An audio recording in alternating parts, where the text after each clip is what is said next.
सदर त्यारा हादसे में जाँ बहक, हादसा या कातिलाना हमला, सवाल उठ गए। इसराइल हेलीकॉप्टर हादसे में जाँ बहक होने वाले ईरान के सदर इब्राहिम रईसी का जस्दे खाकी मिल गया है। तंजीम ने वक्त से पहले ट्वीट कैसे कर दिया, मशरक़ वुस्ता में नई जंग का खतरा। किर्गिस्तान हादसा हुआ है ना, तो 100% इसमें अमेरिका और इसराइल इन्वॉल्व होगा। पाकिस्तान में फंसे पाकिस्तानी तलबा का मामला खतरनाक, मुल्क में तालीम पर पाबंदी क्यों हटाई गई? और ईरानी सदर इब्राहिम रईसी एक अफसोसनाक वाक़या है जिसके अंदर 9 अफराद ईरानी सदर समेत शहीद हो गए। और अगर ये एक कत्ल है तो इस कत्ल के पीछे किसका हाथ है? हम की सरजमीन पर, कभी ईरान के अंदर, इसराइल की ईरान की जो जौहरी तनसीबात है उस पर हमलों के बारे में अमरीकी अखबार न्यूयॉर्क पोस्ट ने भी रिपोर्ट भी शाया की, जिसके मुताबिक इसराइल ने जो ईरानी जौहरी ठिकाने हैं उनके खिलाफ 3 बड़े हमले किए। अब इन कार्रवाइयों में खुफिया एजेंसी मोसाद के 1000 के करीब जो एजेंट्स हैं उन्होंने हिस्सा लिया। ये कार्रवाइयाँ जदीद टेक्नोलॉजी के हथियारों के जरिए इंतहाई बारीक बीनी से अंजाम दी गई। अच्छा, इन कार्रवाइयों में ड्रोन तैयारे, क्वाडकॉप्टर और इसके अलावा तेहरान में खतरनाक तरीन जो ठिकाने हैं यानी ईरानी जौहरी प्रोग्राम की जो तनसीबात है उनके अंदर इसराइली जासूसों को इस्तेमाल किया गया। जबकि हाल ही में ईरान और इसराइल के दरमियान जो तनाज़ा है उसने नई जो सूरत है वो इख्तियार की। इस साल ये जो 1 अप्रैल को शाम के दारुल हुकूमत दमिश्क में इसराइल ने ईरानी कौंसल खाने को निशाना बनाया। नमस्कार दोस्तों, जय हिंद। स्वागत है दोस्तों। पाकिस्तानी मीडिया में ईरान के राष्ट्रपति की मौत के बाद एक जबरदस्त हंगामा देखने को मिला है। दोस्तों, जब से ईरान के राष्ट्रपति रईसी की मौत हेलीकॉप्टर हादसे में हुई है तब से पूरी मुस्लिम दुनिया में यह खबर तेजी से फैल रही है कि यह हत्या है या फिर एक्सीडेंट। दोस्तों, कई मुस्लिम दुनिया के लोग यह मान के चल रहा है कि यह एक हत्या है और इस हत्या के पीछे अमेरिका और ईरान जैसे देशों का हाथ है। दोस्तों, पाकिस्तानी मीडिया में तो इस खबर को जैसे ही आई वैसे ही पाकिस्तानी मीडिया का रोना शुरू हो गया है और कह रहा है कि यह पूरी मुस्लिम दुनिया के खिलाफ साजिश है। दोस्तों, पाकिस्तानी मीडिया की माने तो ईरान की राष्ट्रपति की हत्या के पीछे इजराइल है और ईरान को अब इजराइल से युद्ध करके इसका बदला लेना चाहिए। दोस्तों, वीडियो को पूरा देखें और वीडियो में आपको पता चलेगा कैसे इजा खान इमरान के राष्ट्रपति की हत्या के या फिर एक्सीडेंट के बाद किस तरह से रो रही है। दोस्तों, वीडियो पर पहली बार आए तो वीडियो को लाइक करें, चैनल पर पहली बार तो चैनल को सब्सक्राइब करें। हम आपके लिए ऐसे वीडियो लाते रहेंगे। तब तक के लिए धन्यवाद। जय हिंद, जय भारत। दानी हिलाल अहमर ने ईरानी सदर इब्राहिम रईसी और वज़ीर ख़ारिजा हुसैन अमीर के जस्दे खाकी हेलीकॉप्टर के मलबे से मिलने की तस्दीक कर दी है, जिसमें पासदारान इनकलाब के 7 अहलकार और 6 शामी बशिंदे हलाक हुए। ईरान ने इसराइल के इस हमले पर बड़ा शदीद रद्द अमल देने की धमकी दी और फिर इस पर अमल करते हुए तकरीबन 300 ड्रोन्स और जो मिसाइल हैं उनके ज़रिए इसराइल पर हमला किया। इस वाक़या था 2 त्यारे उड़े भावलपुर से, लेकिन एक त्यारे को हादसा पेश आया जिसमें जनरल ज़िया भी थे और पाकिस्तानी फ़ौज के कई और भी सीनियर जनरल्स उसके अंदर मौजूद थे।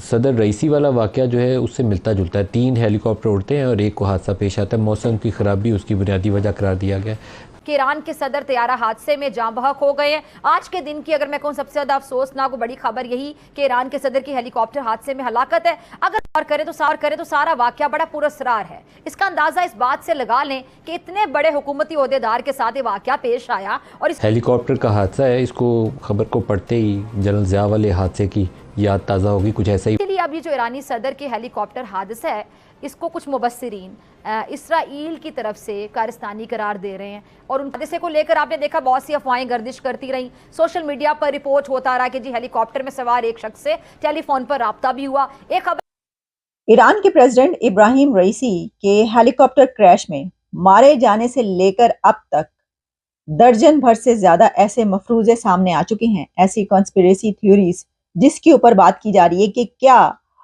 ये एक हादसा था, ये वेदर की वजह से हुआ, मौसम खराब था, फॉग थी, या फिर ये एक कत्ल है। यहाँ से वापसी पर उनका ये जो हेलीकॉप्टर है ये सब अफसोसनाक हादसे का शिकार हुआ है। अच्छा, बज़ाहिर जो हेलीकॉप्टर है ईरान में दसमार जंगल में गिरकर तबाह हुआ और इस तबाही की जो वजह है वो अभी तो ख़राब मौसम ही बताया जा रहा है या फिर तकनीकी ख़राबी। ये अब हुआ क्या है ये अभी तक एक राज है, तहकीकात के बाद पता चलेगा और तहकीकात के बाद यकीनी तौर पर पर्दा उठेगा कि हुआ क्या है। जिस इलाके में ये जो हेलीकॉप्टर गिरा है वो ज़रा मैं आपको बता दूं कि पहाड़ी इलाका है और ये फुटेजेस जो हैं वो पूरी दुनिया में चल रही हैं। दुनिया भर से इस वक्त मैसेजेस जो हैं वो पहुंच रहे हैं ईरान और इसमें इंडिया के प्राइम मिनिस्टर नरेंद्र मोदी साहब की तरफ से मैसेज गया है वहां तक। पाकिस्तान वाकये के घंटों बाद भी तफसीलात बहुत कम रही। बड़ी देर तक यही पता नहीं चला कि आया ईरानी सदर इब्राहिम रईसी और दीगर अहलकार जिंदा बच गए हैं या फिर नहीं। इस हाल के प्राइम मिनिस्टर शहबाज शरीफ साहब की तरफ से, हमास के लीडर्स की तरफ से, इराक के प्राइम मिनिस्टर की तरफ से, कतर के लीडर्स की तरफ से और जो अरब कंट्रीज हैं उनकी तरफ से, लेकिन अभी तक जब तक कि मैं ये प्रोग्राम आपके लिए कर रही हूँ तो अमेरिका के प्रेसिडेंट जो बाइडेन की तरफ से कोई पैगाम ऐसा हमें नजर नहीं आया। ईरानी हिलाल अहमर का कहना है कि मैयतों को तब्रेज़ मुंतकिल किया जाएगा। ईरानी हुकाम के मुताबिक कुछ लाशें जलकर नाकाबिले शनाख्त हो गई हैं। ईरानी सदर इब्राहिम रईसी डैम के इफ्तिताह के बाद वापस तब्रेज़ जा रहे थे। डैम ये थी कि ईरानी सदर के हेलीकॉप्टर के पास जो है फिरने वाले मशकूक इंडियन शख्स को आज़रबाईजान के हुकाम ने हिरासत तक में ले लिया, मगर इसकी भी कहीं से तस्दीक नहीं हो सकी। अच्छा, फिर ईरानी सदर की जिंदगी को लेकर सब अफवाहों का खात्मा उस वक्त हुआ जब ईरान के सरकारी मीडिया ने यह रिपोर्ट किया कि हादसे में ईरानी सदर, वजीर खारिजा और हेलीकॉप्टर में सवार दीगर अफराद की मौत हो गई है। ईरानी मीडिया की इफ्तिताही तकरीब में आज़रबाईजानी सदर ने भी शिरकत की थी। हादसे का शिकार होने वाले हेलीकॉप्टर में सदर रईसी के साथ ईरानी वजीर खारिजा हुसैन अमीर अब्दुल्लाहियान और मशरकी आज़रबाईजान के गवर्नर मालिक रहमती और ईरानी सुप्रीम लीडर के तर्जुमान भी सवार थे। ईरानी के मुताबिक हेलीकॉप्टर में ईरानी सदर इब्राहिम रईसी, मुल्क के वजीर खारजा हुसैन अमीर और ईरान के मशरक की जो आज़रबाईजान सूबे के गवर्नर हैं, सरकारी हुकाम और मुहाफिज भी सवार थे। आपको पता है ईरान के सदर इब्राहिम रईसी आज़रबाईजान के सदर के साथ मिलकर दोनों ममालिक की सरहद पर एक डैम मनसूबे का आप जानते हैं कि इफ्तिताह करने गए थे। सदर का हेलीकॉप्टर खराब मौसमी हालात में दीजमर जंगल में क्रैश हुआ। हादसा जिला उजी और पीर दाऊद कस्बे के दरमियानी इलाके में पेश आया।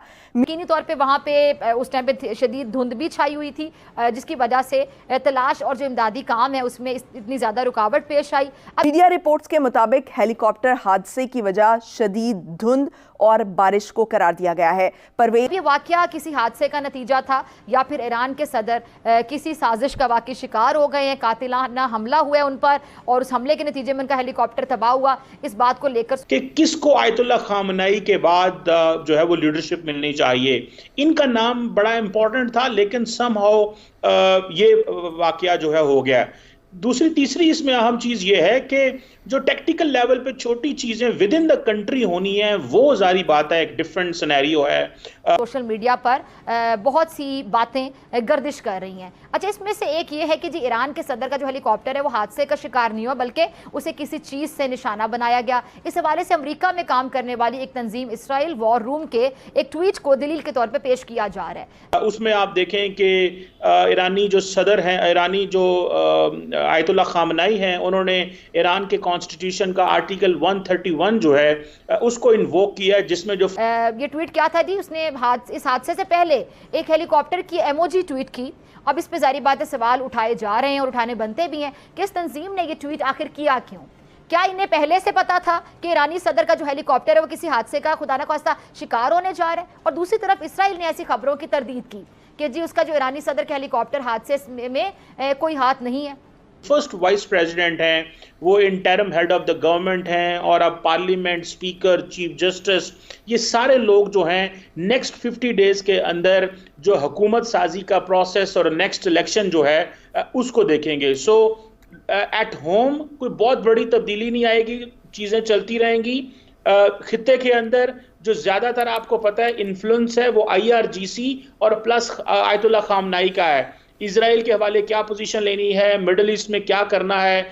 अच्छा जी, अब खबर इस जो इदारे हैं रॉयटर्स, खबरदार रॉयटर ने एक इसराइली ओहदेदार के हवाले से रिपोर्ट ये किया कि तिल-अवीब ईरानी सदर इब्राहिम रईसी की हलाकत का जिम्मेदार नहीं है और वो हेलीकॉप्टर के हादसे में मुलव्विस नहीं है, लेकिन इसमें प्रॉक्सीज को कैसे सपोर्ट करना है, कैसे कंटिन्यूटी रखनी है, तो सारी चीजें चलती रहेंगी। लेकिन एक बिल्कुल एक सारा कोई शक नहीं है कि इसराइल ने बार बार ईरानी शख्सियात को निशाना बनाया। कभी सारा मुल्क जो है वो शौक में चला गया है कि शायद कोई हालात खराब ना हो जाए, लेकिन याद रखें लार्जली जो पावर है ईरान के अंदर वो ईरान की जो मिलिट्री जो रेवोल्यूशनरी गार्ड कोर है उसके पास होती है और आयतुल्लाह खामनेई के पास होती है। एंड बट प्रेसिडेंट जारी बात है he is the main executor होते हैं। सो ये नहीं लगता कि कोई बहुत बड़ा सेटबैक होगा, लेकिन फॉर अ मोमेंट एक सेटबैक तो नजर आ रहा है, लेकिन कुछ के मुताबिक जो गजा पर इसराइली बर्बरियत है उसके खिलाफ ईरानी सदर, आपको पता है, तवाना आवाज़ थे जिसे रास्ते से हटाने के लिए हमला किया जा सकता है। अच्छा, ये साजिशी थ्योरी जो है ये सच है या फिर नहीं है, ईरानी जो तहकीकात हैं उनके बाद सच मेरे ख्याल से सामने आ जाएगा। अगर ऐसा कुछ हुआ तो फिर ये मशरिक़ वस्ता में यकीनी तौर पे खौफनाक जंग का आगाज़। अब देखते हैं कि तहकीकात कितनी देर में मुकम्मल होती हैं और कितना वक्त लगता है और इसमें आखिर क्या बात सामने आती है कि हुआ क्या था, कि हादसा था या ये हमला किया गया था। अच्छा, इसमें भी कोई दो राय नहीं है कि सदर रईसी आलम इस्लाम के एक अजीम रहनुमा थे।